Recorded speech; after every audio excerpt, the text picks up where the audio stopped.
have any dick pics of mine, so don't worry. No one's gonna get any dick pics. I've known Madge for what, about 3 years now? 3 years now, so let's talk about DJ Yakub Productions. Me and CJ, our humble beginnings were throwing sketchy keggers out of the back of a Mediterranean restaurant.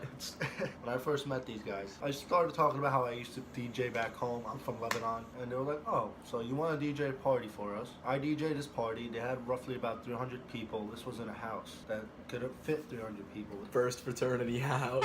And I think I did amazing. I was so hyped the next day. I'm like, yo, I'm about to get praised. I walked into that house and I just saw murder weapons in everyone's hands. I was like, oh no, what did I do wrong? Do not bring a Euro house DJ in the mix for you without explaining to him the music you need to play in America. And turns out that's not what the people wanted. So I hung up my cape for about a year or so, never to speak of that night again. But you kept grinding every day, mixing sets. Low key, he did motivate me not to stop. He would keep on telling me like, nah, you got this, you just gotta keep going. Then he would turn around and be like, but like, it's okay. I told you sucked. Yeah. So let's talk about summer. I was having dinner at Mediterranean. They were playing some really, really terrible music. So I was like, yo. Let me get the aux. Basically, I said, let me get the aux. And the guy was like, here, take it, whatever. Can't play anything more. I did that. Owner walks out, goes, who's playing this music? And I'm just like, hi there. And he calls me into the back room and tells me, you DJ? Number one, yeah, you know? So Number one in America. He strikes a deal with me, and then came the phone call. I'm pretty sure he had a heart attack. I did. He calls me, we have a venue to throw parties, I want to make some money. So I was like, how do you want to make some money? And he's like, can we start a company? Famous line. Why the fuck not? I was like, well, we gotta build up a town. I saw this as my opportunity to finally start doing something. I was like, let's call it DJ Yakub Productions. And with a heavy heart, they all sighed and agreed. And we planned and came around September 8th was our first official DYP party. Our hopes were actually met. We filled that venue up with a lot more people than we had expected to show up. Almost 500 in a 350 person venue. And we kept going, and then something went down with the venue. Another DJ who will remain unnamed threw down and basically killed the reputation of the place. And after that, we got 250 and then 130. I didn't count the brothers. After that 130, it was like, yeah, we're done. This is not working out anymore. We stayed friends and everything, obviously. It's just, you know, me and CJ realized we wanted to build a company because, fun fact, I used to sing opera. I'm a music education major, and I realized I hated performing. I fucking hated it. Wasn't fun to me. Hated what I was doing. So that's why I wanted to go into business. Well, Charbill was the opposite. He was a performer. In order for him to build himself up as a DJ, go and do those venues where maybe 130 people show up. Go and do those bars on a Tuesday night where maybe no one's around. Just go everywhere to get his name out and push. I DJ'd Walmart in Jersey, which is 2,000 people. I mean, you want to talk about highs and lows. That was the biggest high and low at the same time. And I'm on stage hyping my man up. There's 50 people. No one was showing up early. And I was the opening DJ. He fucking killed it, but there was just, you know. The 50 people enjoyed it. 30 out of them that were just workers there. No, there was at least 50 patrons. Oh, okay. I counted. Oh, thank you. This motherfucker inspired me to keep grinding, because we must have told him he was garbage so many times. Yeah. And this motherfucker was like, word. He said, this is the biggest thing that we can give you some advice to, vlog, and the most intelligent thing to ever come out of anybody's mouth is, what can I do better? Every time. Like, this man stayed persistent, he pushed through, he kept on. Let me tell you how low I got. I ended up getting, I don't know how, invited to DJ at a TGI Fridays. I brought CJ with me. There was no one there. He sat on his laptop and played video games. And I sat on my booth, and I was bumping by myself. And then the waiters and everyone was just looking at me like, there's no one here, stop. It was crushing, but whatever it was still was something. So we go our separate ways, and for about 3 weeks, him and TJ are working on their new idea, their new company. And I was just doing my own thing, grinding out, getting more bookings in different events, bigger places, actually legit places. And then one day I get a phone call from them while I'm at work. Charbill, guess what just happened? We just got our first big opportunity at the Burge. I'm like, oh, congratulations.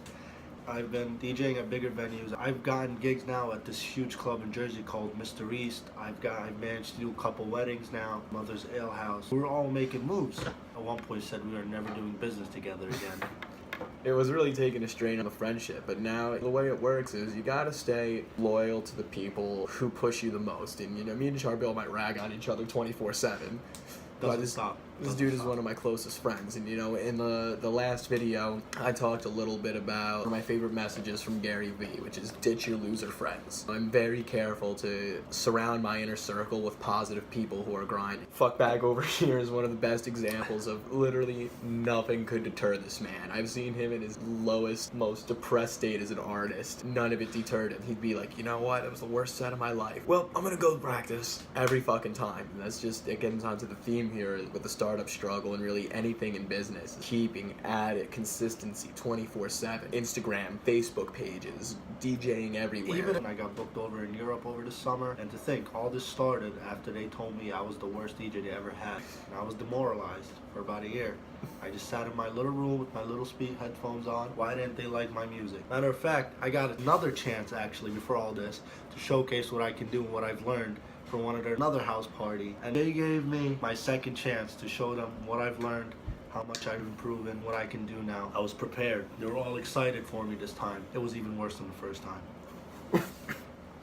People were leaving. People came in, they said hi to everyone, and then they left. That was pretty much it.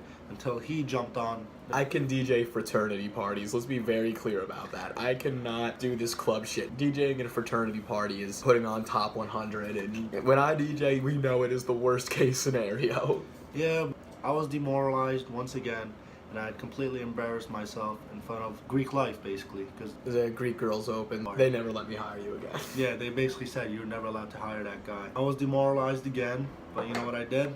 I took what I learned, down grinding, and then here I am. I'm back. Sure as shit did a 180. He's been seeing what I've been doing. So moral of the story is, no matter how bad things seem at the beginning, no matter how much you fail, don't see it as failure. See it as a learning experience. You tried, and whatever didn't work from that, you take what little does work. Who is that? Well, I won't say her name. I'm just gonna delete it. Yeah. Oh, fuck her. Yeah. So guys, this is one of my best friends and literally one of the most dedicated, hardworking men I know. I mean, while he's learning how to DJ, while he's doing all this, he was a student. He was in the grind. So please, if you get a chance, go on Instagram. What's the gram? DJ.Yakub. And if you're on Facebook, look up DJ Yakub. Give the page like and a follow. Startup struggles, startup lessons.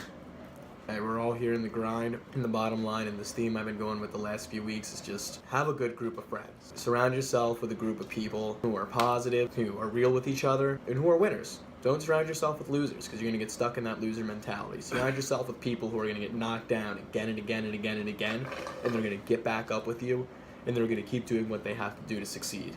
Your real friends, they will do what it can to help you get back up on your 2 feet. Oh, and don't worry, you're not going to see any dick pics on any of my pages either, so you're good. Have you ever sent a dick pic? No. You got to sign off with me. You can't just walk away. Charbill's the type of motherfucker to send a dick pic Photoshop with googly eyes on the balls. Oh, yeah, that I might do. You might get that one. Of his dick. Fuck with Charbill, he'll send you a picture of CJ's dick. Let's stop talking about dicks here. Startup struggle. This has been a little show with my man, DJ Yakub. Check his shit out, throw him a follow, and if you're feeling down, I hope his story can inspire you as someone who's been knocked down again and again and again. And now he's been an opener at Mr. East, one of the biggest clubs in New Jersey, and he's about to open up for Birch this Thursday. Look to his story, stay inspired, and never give up on yourself. If you want it bad enough, everything you love, you will succeed at. You just gotta have the drive and gotta have the passion. Don't let nothing in this world ever bring you down or change your mindset on something that you love doing. And remember, here at Startup Struggles, we never lose. We win or we grow. And we learn. Much love, everybody. Take care.